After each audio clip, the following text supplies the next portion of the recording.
ছেলেটার খোঁজ পেয়েছিস তনি? মাহির কথায় হতাশার দীর্ঘশ্বাস ফেলে তনিমা কলেজ ব্যাগটা কাঁধে তুলতে তুলতে বলল, না, এবার অন্তত আশা ছেড়ে দে। আর কত বইন? জানি না, তবে আশা ছাড়ব না। মাহির কথায় তনিমার মন জুড়ে বিচরণ করল চিঠি আদান প্রদান করা মুহূর্তগুলো। কত আবেগ, কত ভালোবাসা জড়িয়ে আছে সেই চিঠিগুলোতে। চাইলেই কি চিঠিওয়ালার আশা ছেড়ে দেওয়া যায়? তনিমা অন্তত সেটা পারবে না, আর না হাল ছাড়বে লোকটাকে খুঁজে পেতে। মাহি তাড়াহুড়ো করে ক্লাস থেকে বেরুলো। তনিমার পিছনে ছুটে পাশাপাশি হেঁটে বলল, আমার কি মনে হয় তনি, লোকটা তোর সাথে মজা করছে। তোর চিঠিগুলোর উত্তর হয়তো সে ফান করে দিত। এজন্য দেখিস না এখন আর তোর চিঠির উত্তর আসে না। লোকটাও কেমন উধাও হয়ে গেছে। মাহির কথাগুলো যুক্তিসঙ্গত হলেও তনিমা এই ব্যাপারেই চুপ রইল। সামান্য একটা ভুল থেকে কত কিছুই ঘটে গেল ওর জীবনে। তনিমা নিজেও জানে না ওর চিঠিগুলো এতদিন কার কাছে যেত, আর কেই বা ওর ভালোবাসাময় চিঠিগুলোর উত্তর দিত এত যত্ন নিয়ে নিখুঁতভাবে। চিঠি উত্তরদাতা নিঃসন্দেহে চমৎকার ব্যক্তিত্বের মানুষ হবে। তনিমাকে পাঠানো প্রতিটা চিঠি লোকটার চমৎকার ব্যক্তিত্বের সাক্ষী দেয়। এটা ঠিক, তনিমা পছন্দ করে সোহাগকে চিঠি লিখেছিল, কিন্তু সেই চিঠির উত্তর আসে অন্য কারো থেকে। তনিমার সামনে যখন চিঠির সত্যিটা আসে, তখন তনিমা বুঝতে পারে সোহাগের প্রতি ওর ভালো লাগা থাকলেও তনিমা সত্যিকার অর্থে প্রেমে পড়েছে চিঠিওয়ালার। চিঠিওয়ালার চিঠি যখন হুট করেই আসা বন্ধ হয়ে গেল, তখন তনিমার ছটফট দিন দিন বাড়তে লাগলো। প্রথমে তনিমা চিঠিওয়ালাকে সোহাগ ভেবে নিজেকে সান্ত্বনা দিত যে সোহাগ তো তনিমার চোখের সামনেই আছে, তাহলে সোহাগের চিঠি না আসলেই বা কি? তনিমা চাইলেই রোজ দেখতে পায় সোহাগকে। কিন্তু যেদিন তনিমা সত্যিটা জানতে পারল যে তনিমার চিঠি সোহাগ নয়, বরং অন্য কারোর কাছে যেত, আর সেই মানুষটা তনিমা চেনে না, তারপর থেকে তনিমার চিঠিওয়ালাকে নিয়ে দিন দিন অস্থিরতা বাড়তে লাগলো। দিশেহারা তনিমা চিঠিওয়ালাকে দীর্ঘ একটা বছর ধরে খুঁজতে খুঁজতে ক্লান্ত হয়ে উঠল। তারপরেও চিঠিওয়ালাকে খোঁজা বন্ধ করল না। ক্যান্টিনে সেই রাসেল নামক ছোট ছেলেটির খোঁজও করেছিল তনিমা, যে ছেলেটাকে দিয়ে তনিমা সোহাগকে চিঠিটা পাঠিয়েছিল। কিন্তু রাসেলের খোঁজ করতে গিয়ে শুনল ক্যান্টিনে ছোট রাসেল ছেলেটি তনিমার চিঠি দেওয়ার 1 মাস পরেই মারা গিয়েছিল রাস্তায় গাড়ির নিচে পিষে। তারপর তনিমা সোহাগের কাছে গিয়ে জানতে চায়নি সেদিন তনিমার চিঠি সোহাগের কাছে না গেলেই ছোট্ট রাসেল কার কাছে দিয়েছিল। কারণ তনিমা রাসেলকে চিঠিটা দিয়ে বলেছিল সোহাগকে দিতে, কিন্তু রাসেল তনিমার চিঠিটা সোহাগকে না দিয়ে কাকে দিয়েছিল সেদিন সেটা রাসেলই বলতে পারত। সেটা সোহাগের জানার কথা না, কারণ সেদিন সোহাগ তনিমা কিংবা রাসেল কাউকেই দেখেনি চিঠি আদান প্রদান করার সময়। তনিমা নিজেও দেখেনি রাসেল কাকে চিঠিটা দিয়েছিল সেদিন, কারণ তনিমা রাসেলকে চিঠি দিয়ে সেও ক্লাসে চলে গিয়েছিল। সেই জন্য তনিমার মনে হয়েছে এইসব বিষয়ে সোহাগ কিছু জানবে না।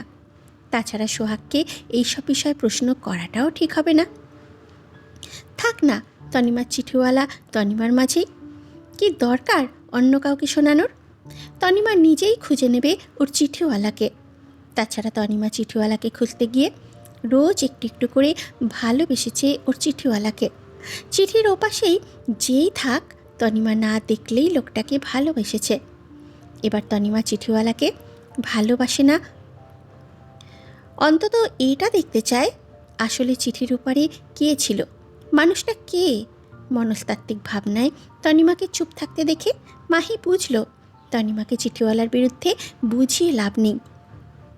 তনিমা চিঠিওয়ালার পিছু ছাড়ার জন্য নয়, একটা অচেনা অজানা চিঠিওয়ালার জন্য তনিমার দিন দিন নিজেকে দিশেহারা পাগল বানানোর বিষয়টা বুঝতে পারে না মাহি। একজন মেডিকেল স্টুডেন্ট হয়ে অন্তত তনিমার এইসব বিষয়ে খামখেয়ালি সাজে না। এতে পড়াশোনার ক্ষতি হচ্ছে। অন্যমনস্ক তনিমাকে দেখে মাহি খানিকটা বিরক্ত গলায় ফের বলল, আর কত তনি, 3 মাসের প্রেমের জন্য 1 বছর ধরে অপরিচিত চিঠিওয়ালাকে খুঁজছিস, নাম ঠিকানা কিচ্ছু জানিস না। কোন আবালকে চিঠি দিতি তাও তো বলতে পারছিস না। তোর এত ধৈর্য আসে কোথা থেকে বলতে পারিস? তোর ক্লান্ত লাগে না? বিরক্ত বোধ করিস না এসবে? এতদিনে লোকটা তো তোকে ভুলে অন্য কোথাও বিয়েও করে ফেলতে পারে। ভেবেছিস কখনো? চিঠিওয়ালার বিয়ের কথাটাতে তনিমার মাঝে রাগের আভাস ফুটে উঠল। তনিমা কেমন জেদি সুরে মাহিকে শুধিয়ে বলল, করলে করুক বিয়ে, তারপরেও আমি চিঠিওয়ালাকে একবার সামনে থেকে দেখতে চাই, জানতে চাই আমার চিঠিওয়ালা কে ছিল, কার কাছে আমার চিঠিগুলো যেত, কে সে? তনিমার কথায় মাহি তীক্ষ্ণ গলায় ফের প্রশ্ন করে বলল, তাহলে সোহাগ ভাই কে?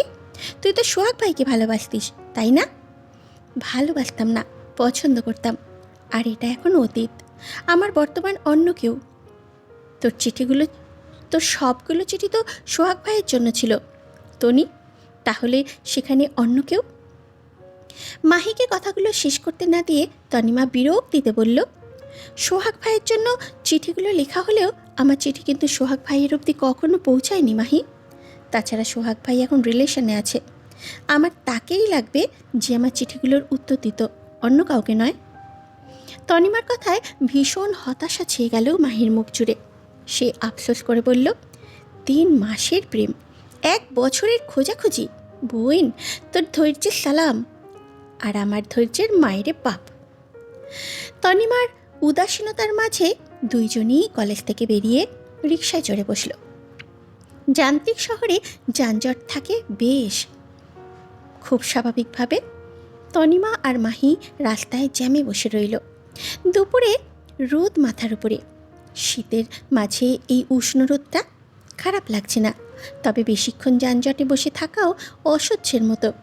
তনিমা বেশিক্ষণ রাস্তায় বসে থাকতে চাইল না, ভাবলো পায়ে হেঁটে চলে যাবে জ্যামের রাস্তাটুকু, তারপরে পুনরায় রিক্সা নিয়ে বাড়ি চলে যাবে। ভাবনা অনুযায়ী রিক্সার ভাড়া মিটিয়ে মাহিকে নিয়ে রিক্সা থেকে নেমে রাস্তার ফুটপাত ধরে সামনে এগোলো তনিমা। গায়ে একটা কাশ্মীরি শাল জড়িয়ে, কালো শালটার উপরে কলেজ ব্যাগটা কাঁধে টেনে ছোট ছোট পা ফেলে হাঁটতে লাগলো সামনে। পাশাপাশি দুই বান্ধবীরই টুকটাক কথা হচ্ছিল। এর মাঝে হঠাৎ চোখে পড়ল রাস্তার জ্যাম পড়ার কারণটা। রাস্তার মাঝখানে কয়েকজন ছেলেকে পিটাচ্ছে বেশ 15-20 জনের মতন বডিগার্ড টাইপ লোক। এই হতাহতের স্থানে 20-25 জনের মতন পুলিশও উপস্থিত। এত পুলিশের সামনে কয়েকজন ছেলেকে এতগুলো লোক পিটাচ্ছে, অথচ তারা কেউ কিছু বলছে না, বরং পুলিশ দাঁড়িয়ে থেকে বডিগার্ডগুলোকে সুযোগ করে দিচ্ছে লোকগুলোকে পিটাতে। এই বিষয়টা বেশ অদ্ভুত লাগলেও তনিমার নিকট। তনিমা ভাবল সিরিয়াস কিছু, কিন্তু গণ্ডগোলের স্থানে মারিদকে পুলিশের জিপে কোমর ঠেকিয়ে দাঁড়িয়ে থাকতে দেখে তনিমা ঘৃণায় মুখ কুচকাল। এই মারিদ আলতাফ যেহেতু এখানে উপস্থিত আছে, তার মানে এমন 1000 অদ্ভুত বিষয় ঘটলেও কম হবে। মারিদ আলতাফ টাকার দাপটে এমন অসম্ভব অনেক কিছুই সম্ভব করতে পারে। সেখানে রাস্তায় লোক পেটানো তো সামান্য ব্যাপার। তাছাড়া তনিমার জীবনে সবচেয়ে অপছন্দের লোকই হচ্ছে এই মারিদ আলতাফ। এই লোক টাকা আর ক্ষমতার দাপটে এই এলাকায় জড়িয়ে বেড়ায়। কারও সাহস হয় না সৈয়দ বংশের বিরোধিতা করার, আর যারাই করবে তাদের অবস্থাটা গোপনে খোঁজ নিয়ে জানা যাবে কতটা বিধ্বস্ত হয়েছিল সৈয়দ বংশের বিরুদ্ধে গিয়ে। তনিমার পরিবারও সৈয়দ বংশের লোকদের পছন্দ করে না। এই মারিদ আলতাফ তনিমার ভাই রাফিনকে পিটানোর পর তনিমার পরিবারের কেউ আর সাহস করে মারিদ আলতাফের বিরোধিতা করেনি। জানি বিরোধিতা করেও লাভ হবে না। এই শহরে টাকা যার বেশি, ক্ষমতা তারই পক্ষে। তাছাড়া মারিদ আলতাফের আপন চাচা জেলা কমিশনার। কমিশনারের ভাতিজার বিরুদ্ধে অবশ্যই অভিযোগ নেবে না থানা পুলিশ, নেয়ও না। সেই জন্য এই মারিদ আলতাফকে প্রায় দেখা যায় রাস্তায় যখন তখন যাকে তাকে ভণ্ডামি করে পেটাতে। এই বডিগার্ডগুলো নিশ্চয়ই এই লোকটারই হবে।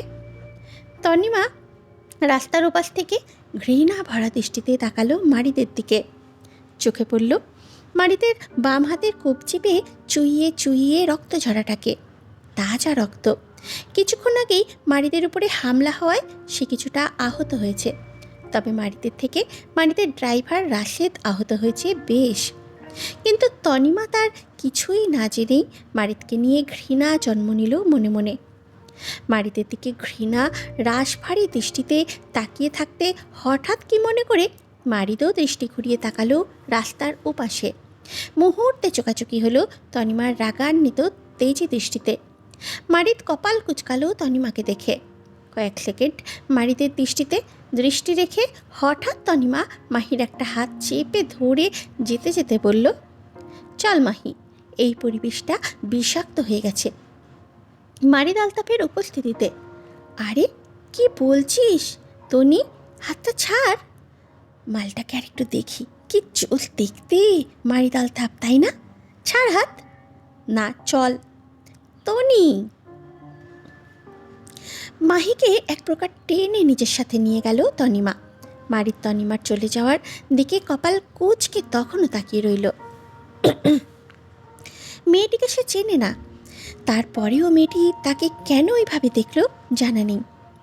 তাছাড়া দুজনের মধ্যে দূরত্ব বেশ হওয়ায় মেয়েটি মারিদকে নিয়ে কি বলেছে সেটাও সে শোনেনি। অপরিচিত তনিমার উপরে মারিদ মনোযোগ হারালো। তনিমাকে ইগনোর করে পুনরায় তাকালো আহত ছেলেগুলোর দিকে। এই নিয়ে বেশ কয়েকবার তার উপরে হামলা হয়েছে। কে বা কারা মারিদকে মারতে চায় সেটা মারিদ জানে। মূলত মারিদ জেনে শুনে চুপ থেকে কিছু মানুষকে বারবার সুযোগ দিচ্ছে তার উপরে আক্রমণ করার। মারিদ পাখি শিকার করবে তখনই যখন পাখির মনে হবে সে জিতে গেছে। উল্লাসে মেতে থাকা পাখিকে গলা চেপে খাঁচাবন্দি করার মজাই আলাদা।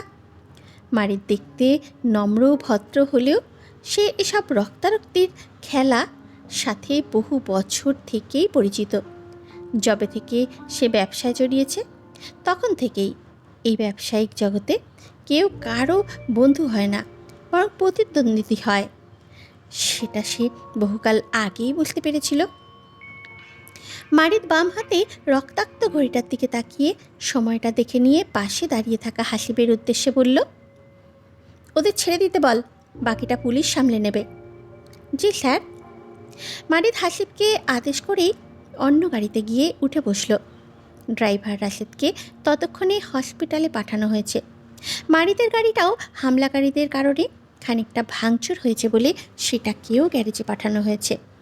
নতুন গাড়ি, নতুন ড্রাইভারকে আসতে বলেছিল হাসিব। মারিদ নতুন গাড়িতে উঠে বসতে কিছুক্ষণের মধ্যে হাসিব হামলাকারী ছেলেগুলোকে পুলিশের হাতে তুলে দিয়ে সেও ড্রাইভারের পাশে বসতে গাড়িটি চলতে শুরু করলো।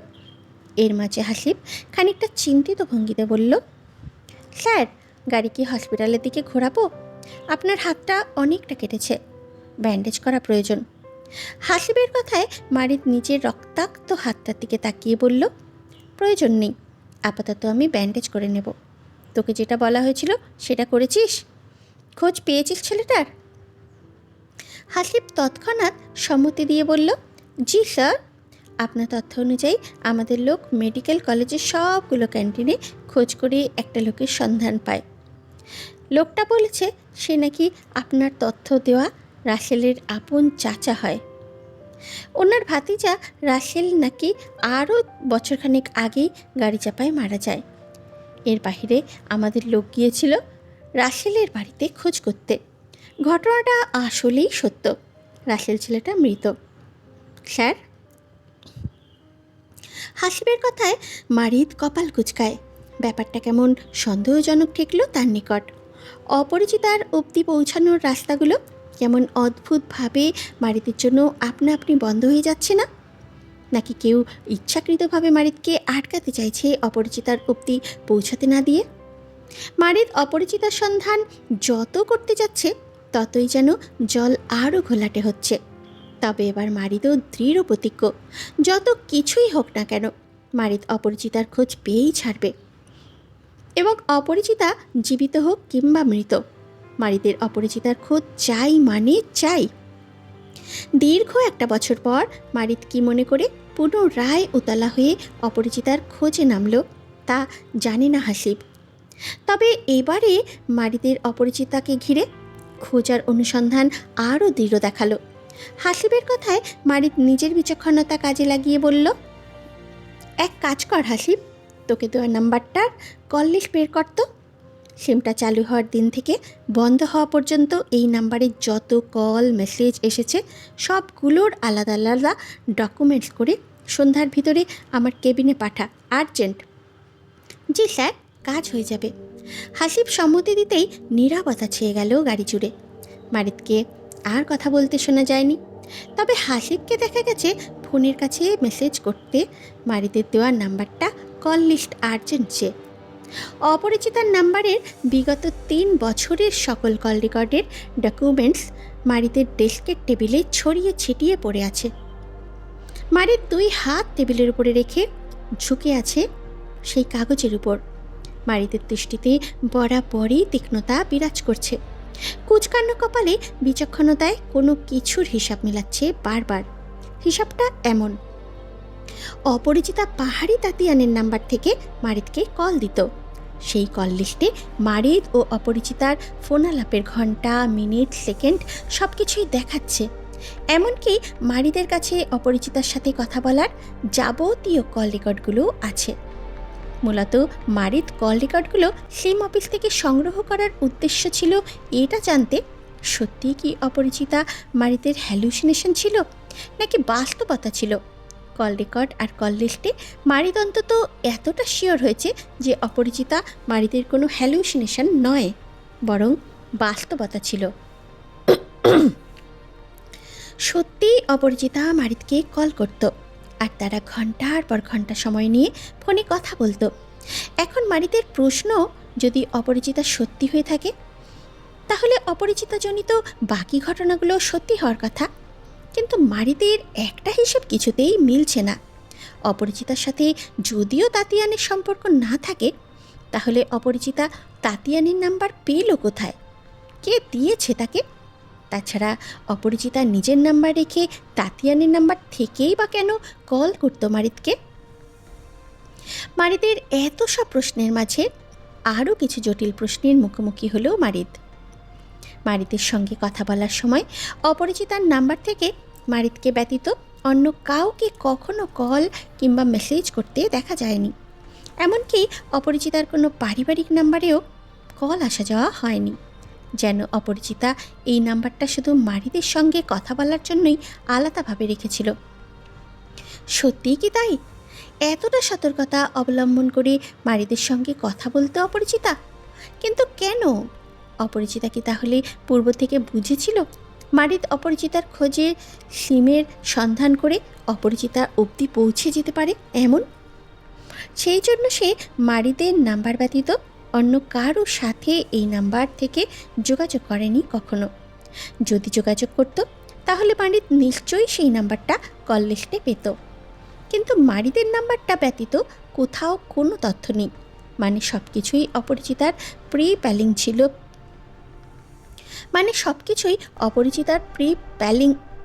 প্ল্যানিং ছিল মারিদের জন্য। কিন্তু কেন?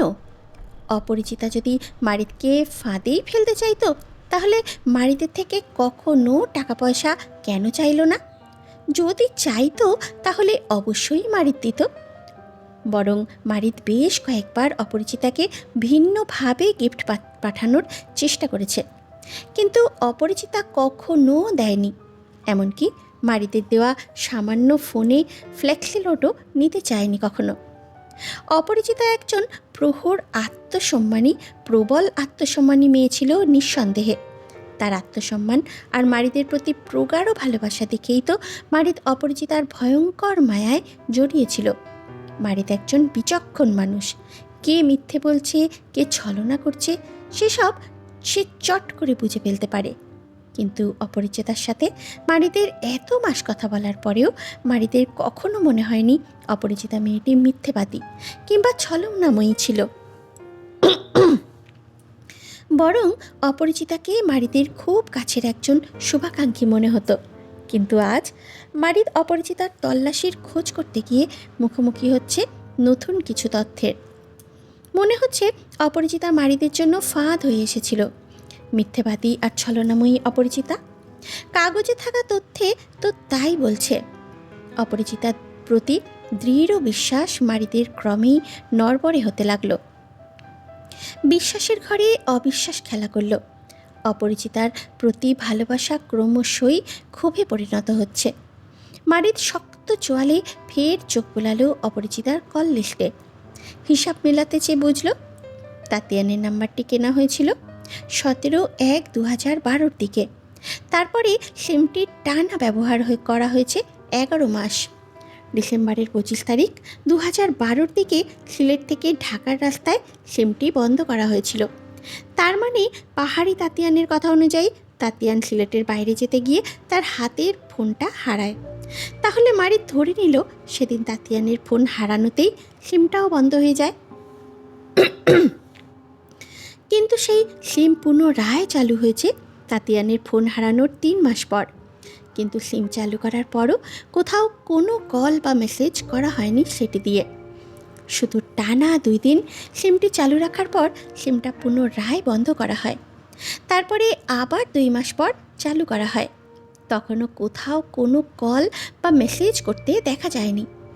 এইভাবেই তাতিয়ানের ফোন হারানোর প্রায় 1.5 বছর 25/12/2012 থেকে 5/6/2014 ইংরাজি সাল পর্যন্ত 2 মাস। 3 মাস পরপর তাতিয়ানের সিমটা 2 দিন কিংবা 5 দিন চালু থেকে পুনরায় বন্ধ করে দেওয়া হতো। তারপরে মারিদকে 1 বছর 6 মাস 10 দিন পর 2014 সালের জুলাইয়ের 5 তারিখ থেকে ডিসেম্বরের 21 তারিখ পর্যন্ত কল দেওয়া হয় টানা 6 মাস। আর এই 6 মাস সিমটা টানা ওপেন ছিল। কিন্তু এই 6 মাসে মারিদ ছাড়া এই নাম্বারের দ্বিতীয় কোনো কল আসা যাওয়া করা হয়নি। লিস্টে শুধু মারিদের নাম্বারই আছে। এর ফাঁকে ফাঁকে অবশ্য কয়েকটা সিম অফিসের কলও আছে। তবে মারিদ পরপর কল লিস্টগুলোর দিকে সন্দিগ্ধ দৃষ্টিতেই তাকিয়ে রইল। মারিদের মনে হচ্ছে এই নাম্বারের মানুষটার পেছনে বিশাল বড় কোনো রহস্য লুকিয়ে আছে। মারিদকে কি মনে করে অপরিচিতা কল করতো কে জানে। সে জানে না ঠিক। তবে এই নাম্বারের মানুষটাকে যতটা সহজ মনে করেছিল ততটা সহজ তো নয়। মারিদ জানে না আদৌ অপরিচিতা বেঁচে আছে কিনা। অপরিচিতার করা মারিদকে লাস্ট কলটা সত্য ছিল নাকি মিথ্যে। যদি মিথ্যে হয় তাহলে মারিদ নিজেই মেরে ফেলবে এই অপরিচিতাকে তার সাথে ছলনা করার দায়ে। আর যদি সত্যি হয়, মারিদ অপরিচিতার মৃত্যু ভাবনায় তার বুকে চিনচিন ব্যথা অনুভব করল।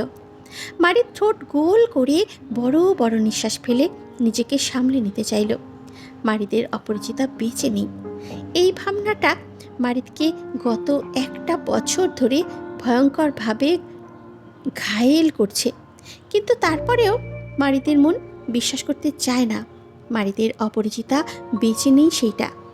মারিদের মনে হয় তার নিঃশ্বাস চলছে মানে অপরিচিতার নিঃশ্বাসও চলছে। মারিদকে একা করে মারিদের অপরিচিতা কখনোই মরতে পারে না। দরকার হলে মারিদ নিজের হাতে অপরিচিতাকে মারবে তার সাথে ছলনা করার দায়ে। তারপরেও অপরিচিতা মারিদকে একা করে যাবে না, কিছুতেই না। মারিদ গুমোট শ্বাস ফেলে টেবিলে ছড়িয়ে রাখা কাগজগুলোর থেকে কিছু পৃষ্ঠা হাতে নিল। অপরিচিতার নাম্বারে আদান প্রদানকৃত সকল মেসেজ লিস্টে আছে সেটাতে। মারিদ কাগজটিতে চোখ বোলাতে বোলাতে সোজা হয়ে দাঁড়ালো। পরপর কাগজের পৃষ্ঠাগুলো উল্টে পাল্টে দেখতে লাগলো কোথাও কোনো নাম্বারের সন্ধান আছে কিনা। অতঃপর মেসেজ লিস্টে তেমন কিছুই চোখে পড়ল না মারিদের, শুধু সিমজনিত কিছু অফারের মেসেজ ছাড়া। মারিদ বেশ কয়েকবার পরপর পৃষ্ঠাগুলো উল্টে পাল্টে দেখতে দেখতে উঠে বসলো টেবিলের উপর। হাতে কাগজগুলোতে যখন সন্দেহজনক কিছুই দেখল না, তখন মারিদ জোরালো বুদ্ধি খাটাতে চাইল। মূলত মারিদের মাথা কাজ করছে না আর কিভাবে অপরিচিতার খোঁজ করা যায়। সিমটা তাতিয়ানের। কল লিস্টেও মারিদের নাম্বার ছাড়া অন্য কারো নাম্বার নেই যেটার মাধ্যমে মারিদ অপরিচিতা অবধি পৌঁছাতে পারে। এমনকি মেসেজ অপশানেও মারিদের পাঠানো কয়েকটা মেসেজ ছাড়া বাকি সবগুলো মেসেজই সিম অফিসের। বলতে গেলে পুরো কল লিস্ট ঘেটেও মারিদ এমন কোনো মেসেজ কিংবা নাম্বার পেল না যেটার মাধ্যমে মারিদ অপরিচিতার অবধি পৌঁছাতে পারবে। অপরিচিতা অবধি পৌঁছানোর সকল রাস্তাই যেন বন্ধ। তাছাড়া 21শে ডিসেম্বর 2014 থেকে 27শে জানুয়ারি 2016 আজকের তারিখেও অপরিচিতার নাম্বার বন্ধ। মারিদ হাতের কাগজগুলোতে ফের চোখ বোলাতে বোলাতে সামনে দাঁড়িয়ে থাকা হাসিবের উদ্দেশ্যে প্রশ্ন করে বলল, আচ্ছা হাসিব, একটা মানুষ নিজেকে লুকাতে কতটা সতর্কতা অবলম্বন করতে পারে যে পিছনে কোনো ভুল করবে না? মারিদের কথার যথাযথ অর্থ না বুঝে হাসিব উত্তর দিয়ে বলল, আমি জানি না স্যার। হাসিবের কথায় মারিদ কাগজ থেকে চোখ সরিয়ে তাকালো হাসিবের দিকে। তীক্ষ্ণ গলায় ফের প্রশ্ন করে বলল, আচ্ছা ধর, তুই যদি কারোর কাছ থেকে লুকাতে চাস তাহলে কতটা নিখুঁত পরিকল্পনা করবি? মারিদের পরপর প্রশ্নে হাসিব আবারও একই উত্তর দিয়ে বলল, স্যার, এইসব বিষয়ে আমার অভিজ্ঞতা নেই, আমি কিছু বলতে পারবো না। হাসিবের কথায় মারিদ ফের হাতের কাগজগুলোতেই দৃষ্টি ঘোরালো। পাশ থেকে কল লিস্টের কাগজগুলোও তুলে নিল। দুই হাতে দুটো ডকুমেন্টস তুলে তাতে মেলাতে লাগলো। মারিদের এক হাতে কল লিস্ট তো অন্য হাতে মেসেজ লিস্ট। মারিদ মেসেজ লিস্টের কাগজটায় চোখ আটকালো। অপরিচিতার সাথে মারিদের সব সময় ফোনে কথা হতো, ইন্টারনেটে নয়। তার মানে অপরিচিতা নিশ্চয়ই ফ্লেক্সি লোড করত। মারিদ মেসেজ লিস্টে খোঁজ করে দেখতে পেল অপরিচিতা সব সময় একই নাম্বার থেকে ফ্লেক্সি লোড করত। মারিদ সেই নাম্বারটির দিকে তাকিয়ে আলতো হাসল। নাম্বারটির চারপাশে লাল কালিতে দাগ টেনে দিতে দিতে হাসিবের উদ্দেশ্যে রহস্যময় গলায় ফের বলল, বুঝলি হাসিব, সব মাস্টার মাইন্ডের একটা মাস্টার থাকে। ব্যক্তি কখনো নিখুঁত হয় না, নিখুঁত হয় তার পরিকল্পনা। বলতে হবে অপরিচিতার পরিকল্পনা নিখুঁত ছিল, কিন্তু নির্ভুল নয়।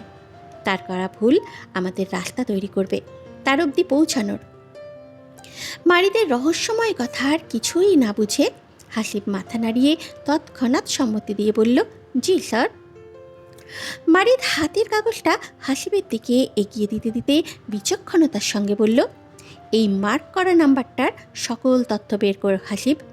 সিমটা কার নামে রেজিস্টার, কে এই নাম্বারটা চালায়, তার বর্তমান লোকেশন কোথায়, সব কিছু চাই আমার, বুঝেছিস?